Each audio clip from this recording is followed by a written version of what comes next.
Hello and welcome to my new video. This time we will be talking about the books that I'm planning to read in the month of May.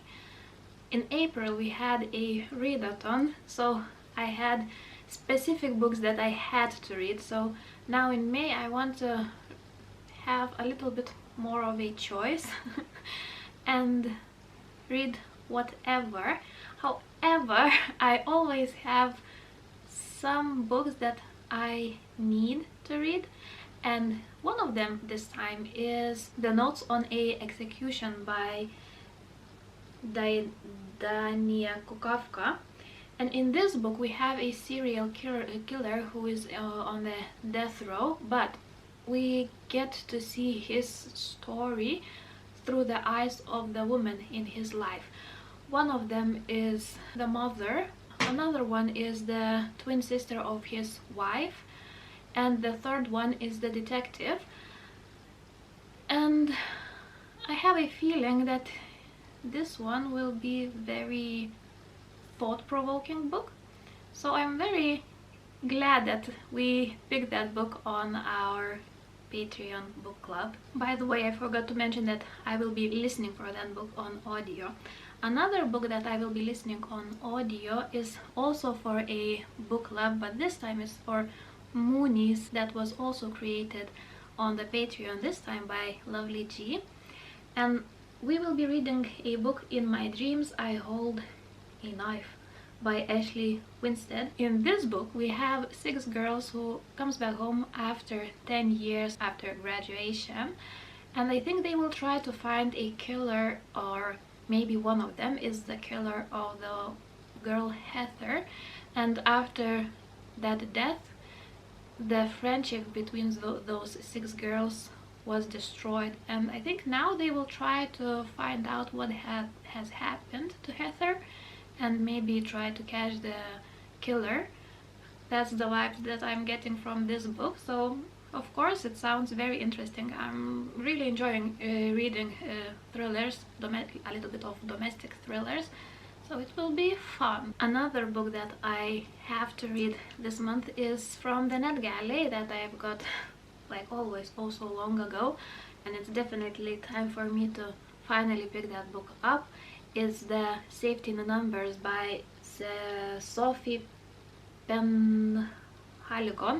I hope that I pronounce this surname correctly. If not, then sorry.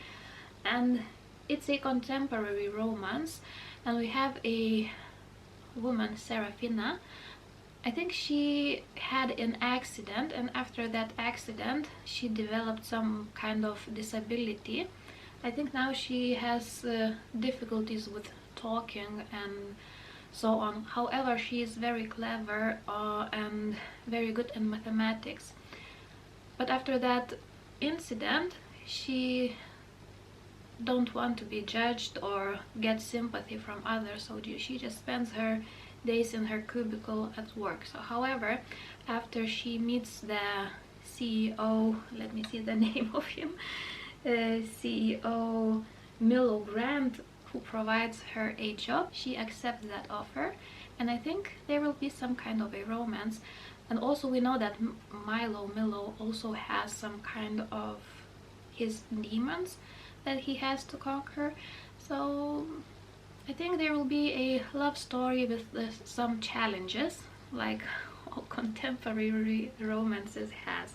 But nonetheless, I'm quite interested to reading this book. However, this book has a quite low rating on Goodreads, so I'm a little bit scared as well to pick that book up. However, like I said, I will give it a chance. Finally, a physical book, and this time is The Peach Keeper by Sarah Addison Allen.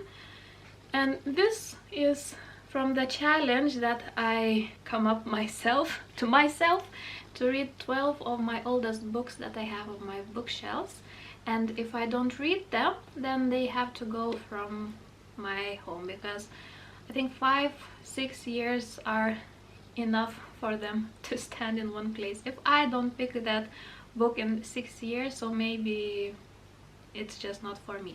So I will give a fair chance for this one, and we will see if it will be good, then it stays. If it's not, then it goes. And in this book we have Willa Jackson, whose family owned a house on the top of the ridge, and now that I think that house turned into a place that she wants to forget. And we have another girl, Paxton Osgood. She wants to break free from her parents' expectations, and I think she will buy that house that belonged to Willa Jackson's family and will try to renovate it. And I think while she will be renovating, maybe she uncovers something. The description on the back of the book is quite vague, so I don't quite understand if they are from two different timelines, those girls, or if they, yeah, but it says that there will be friendship that defies time, so I'm quite sure that it will be from two different timelines. A touch of magic, that's what it's intriguing about this book. I like books about magic, with magic in it, so yeah, quite interested, to be honest.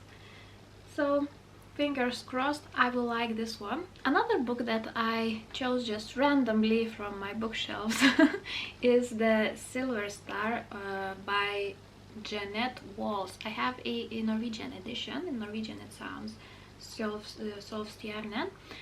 And in this book we have, the year is 1970s, and we have Bean Holiday. She's 12 years old, and she has a 5-year-old sister.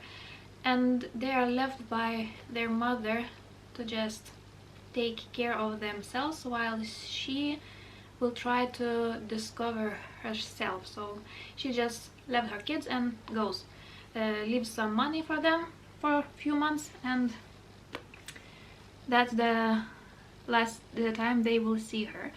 And I think maybe it will happen something to the mother, or the police finds out that those two girls are left alone.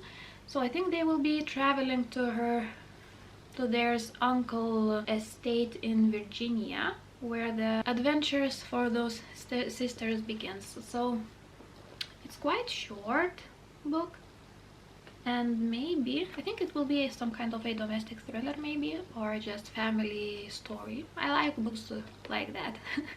I like all the books. And finally I picked a book that I think now everyone has read except me. It's The Woman in Cabin 10 by Ruth Ware, and it's also a Norwegian edition, Kvinnen I Lugarti. And we have a woman, Lou Blacklock. She's a journalist, a travel journalist, and now she's in a cruise to see the Norwegian shores and Norwegian fjords, and I live in Norway at the moment, so it's extra interesting for me to read this book. And one night she wakes up and sees the man being pushed from that cruise ship, and of course she starts I think screaming or something like that, and the full alarm is on, and they found out that no one is missing, no one from the passengers, no one from the personnel. And now she starts to think if she dreamt it or what had happened. And yeah, I can't wait to pick this book up. I think this one is the book that I'm actually most interested to pick up for the next month. And the last book that I decided to pick up, also randomly, is the book Sorrow and Bliss by Meg Mason. I have heard only good things about this book, and I have a Lithuanian edition this time. In Lithuanian it's called Regis mane viskas gerai. So we have a woman, Martha, and she thinks that there's something wrong about her, and I think she tries to convince her therapist and her doctors and her husband that something is wrong with her. However, I think her husband is now so tired of her saying that there's something wrong with her, and I think this book will be about a relationship, about finding yourself, about trust and love, and yeah, it's a book specifically for me, because I usually say that there's something wrong with me, and I think my husband is here sick of hearing that as well. So he actually laughed a little bit when I showed him this book. He said that, oh, you definitely should read this one as soon as possible. So yeah, another one that I'm especially waiting to pick up. Here are some books that I will try to read in the month of May. It's possible that there will be changes, that maybe I won't be in the mood for some of those books, but at least I will have something to choose from. So hopefully you will consider subscribing, give a thumbs up, and we will see each other in my next one. Bye!